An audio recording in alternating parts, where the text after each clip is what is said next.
Blaf, j'espère que vous allez bien. Alors, il y a un film guadeloupéen qui est sorti.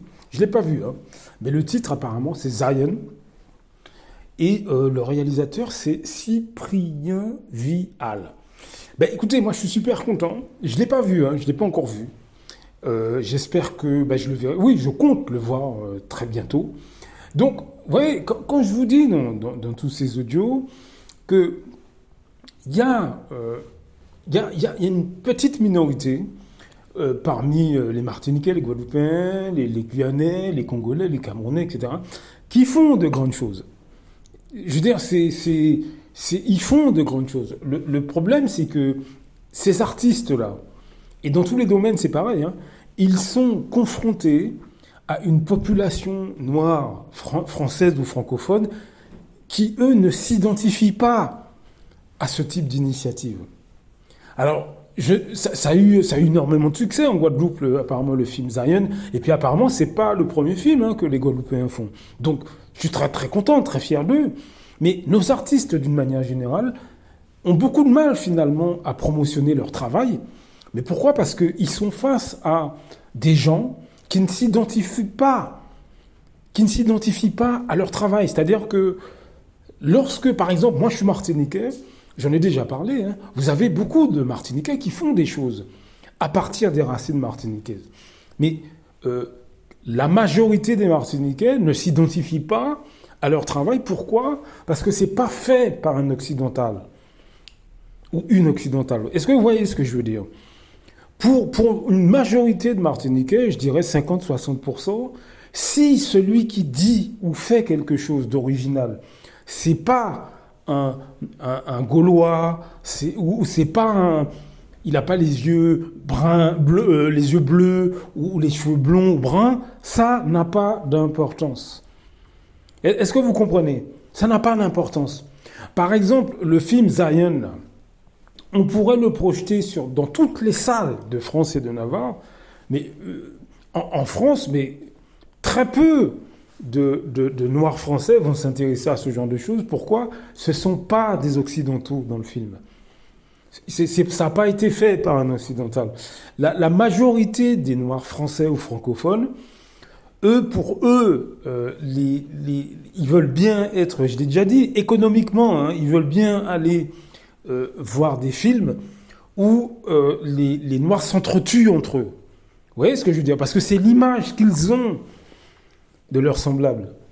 Est-ce que vous voyez ce que je veux dire? Eux, par exemple, si vous faites un film de gangster, d'ailleurs le film Zion, il me semble que c'est... Alors je ne l'ai pas vu encore une fois, mais apparemment c'est l'histoire, enfin on m'a raconté l'histoire, mais faudrait que je relise le synopsis ou le scénario. Enfin pas le scénario, mais le résumé, enfin je sais pas comment on appelle ça. Et apparemment l'histoire c'est un gars qui est avec son fils, etc. Donc voilà, bon. Mais là, apparemment il y a une certaine tendresse dans le film. Le film c'est vraiment une pépite où les acteurs sont touchants, etc. Mais l'immense majorité des Noirs français ou francophones, ils vont jamais capter ce genre de choses. Si c'est pas des brutes de gangsters qui descendent tout le monde, si c'est pas des afrodescendants qui s'insultent entre eux, etc., ils captent pas hein, ce type de message. Un afrodescendant dans un film qui a une certaine sensibilité, qui éprouve de l'amour, par exemple, pour sa femme, qu'elle soit africaine ou caribéenne, etc., l'immense majorité des Noirs français ne captent pas ce genre de message. Non, il faut qu'ils la battent, il faut qu'ils l'insultent, etc. Et là, ça correspond à l'image qu'ils ont de leurs semblables, mais par extension d'eux-mêmes.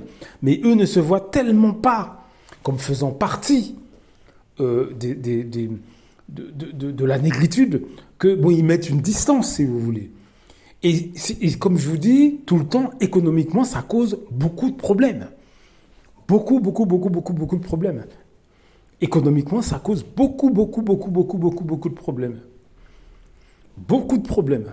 Économiquement, c'est une perte incroyable. Parce que quand vous êtes devant des gens qui, pour eux, quelque chose de beau, faut qu'il soit brun ou blond, mais C'est catastrophique. Et ce que je vous dis là, encore une fois, c'est pas moi qui l'invente. Vous lisez Guy Cabor-Masson, j'en ai déjà parlé, il parle de la mentalité des Martiniquais. Mais voilà, c'est là où j'ai appris toutes ces choses. Hein. Ce que je vous dis là, tout ce que je vous dis là. Mais c'est en lisant. C'est en lisant François Fanon, Aimé Césaire, j'en ai déjà parlé, hein, en lisant Guy Cabor-Masson, comme j'ai dit, mais aussi en lisant Albert Memmi. Bon, lui, c'est un étranger, c'est, je sais plus, je crois que c'est Tunisie, il me semble. Il a écrit Le portrait du colonisé.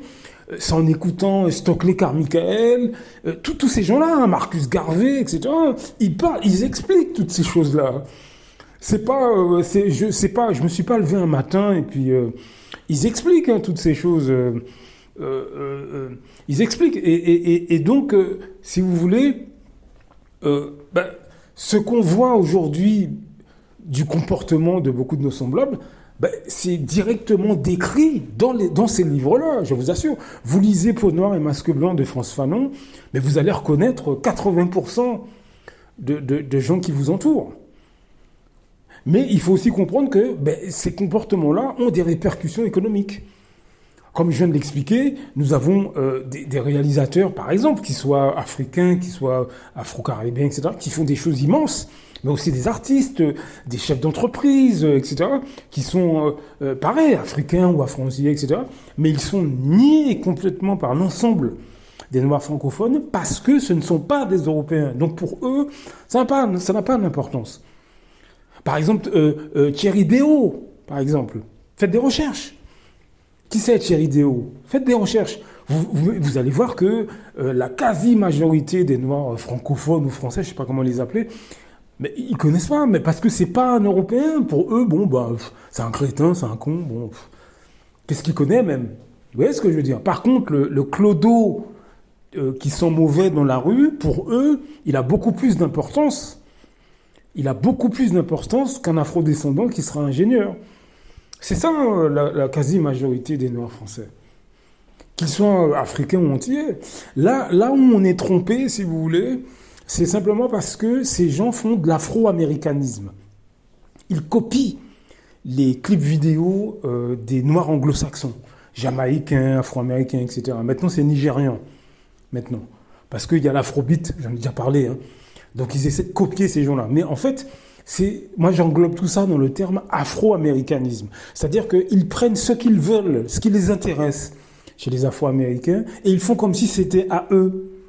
Mais alors que ils en ont rien à foutre. Enfin, je veux dire, il faut qu'ils soient clairs de peau, hein, l'afro-américain. Parce que s'il est foncé de peau, là, ça va plus. Vous voyez? C'est ça, les Noirs français, hein, qu'ils soient d'origine antillaise ou africaine.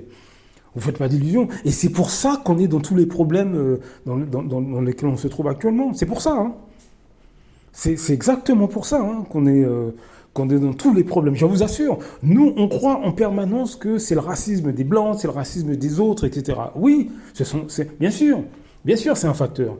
Mais en réalité, on est désorganisé de l'intérieur parce qu'un nombre immense d'afrodescendants, hein, qu'ils soient africains, afro-antillais, etc., hein, tous les pays confondus, hein, sont totalement délavés, javelisés de l'intérieur.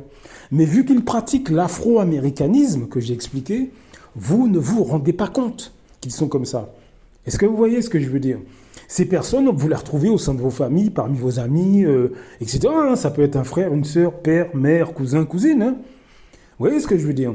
Mais donc ce mépris, ce dédain racial vis-à-vis de leurs semblables, ils vont l'exprimer aussi sur les questions économiques. Vous achetez un terrain, ils vous combattent. Vous passez par exemple un diplôme où vous êtes sélectionné pour un poste de cadre dans un boulot, ils vous combattent. Vous voyez ce que je veux dire? Tout simplement parce que l'image qu'ils ont de vous, c'est normalement vous devriez être avec un balai à passer le torchon par terre, quoi. Parce que c'est comme ça que voient 80% des Noirs français, c'est comme ça qu'ils voient leurs semblables. Mais ils ne vont pas vous le dire, ils ne vont pas venir vous le dire. Mais par contre, ils ont tous les comportements pour vous le faire comprendre. Je ne sais pas si je suis très clair.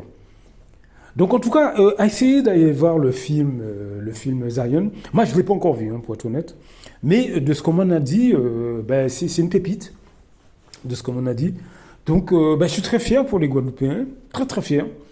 Et je compte aller le voir. Et, à mon avis, ça devrait être super intéressant. Et d'ailleurs, là, c'est un réalisateur guadeloupéen, mais il y a aussi beaucoup de réalisateurs en Afrique qui font des choses excellentes.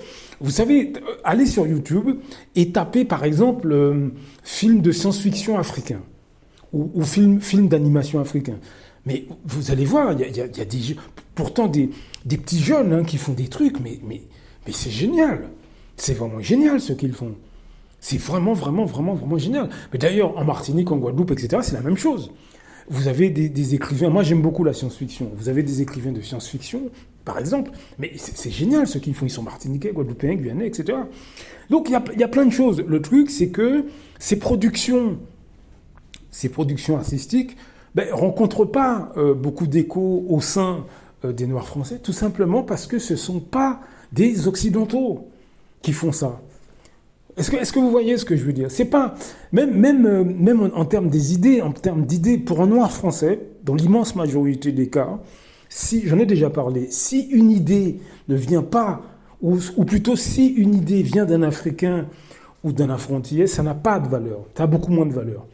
Voilà c'est ça un noir français dans 80% des cas. Vous voyez ce que je veux dire? Bon, c'est pas tout le monde, hein, mais l'immense majorité des noirs français, tout pays francophone confondu, hein, Afrique, Caraïbes, etc. Si quelqu'un dit quelque chose ou fait quelque chose, et c'est un Africain ou c'est un Afro-Antillais, ça n'a pas d'importance. Ça n'a pas d'importance. C'est là la petite négrophobie de la majorité des Noirs français. C'est là où on la trouve. Mais pour vous tromper, ils écoutent du dancehall, musique jamaïcaine, du zouk. Ils regardent des films avec des Afro-Américains, ils aiment Denzel Washington, etc. Mais ça, ce n'est qu'une illusion, ce n'est qu'une image qu'ils vous donnent. En réalité, l'immense majorité sont profondément négrophobes, profondément dédaigneux vis-à-vis de la race noire. Profondément. Mais ils veulent pas vous le montrer. Ils vont cuisiner les plats de chez vous, ils vont parler vos langues même. Hein. Ils sont à table avec vous à Noël. Hein. Ils mangent du mafé. Alors, je ne sais pas si les gens mangent du mafé à Noël. Ça, je ne sais pas. Mais en tout cas, ils mangent les plats de chez vous sans aucun problème. Ils vous les cuisinent même. Hein. Mais en réalité, ils n'en pensent pas moins. Ils n'en pensent pas moins.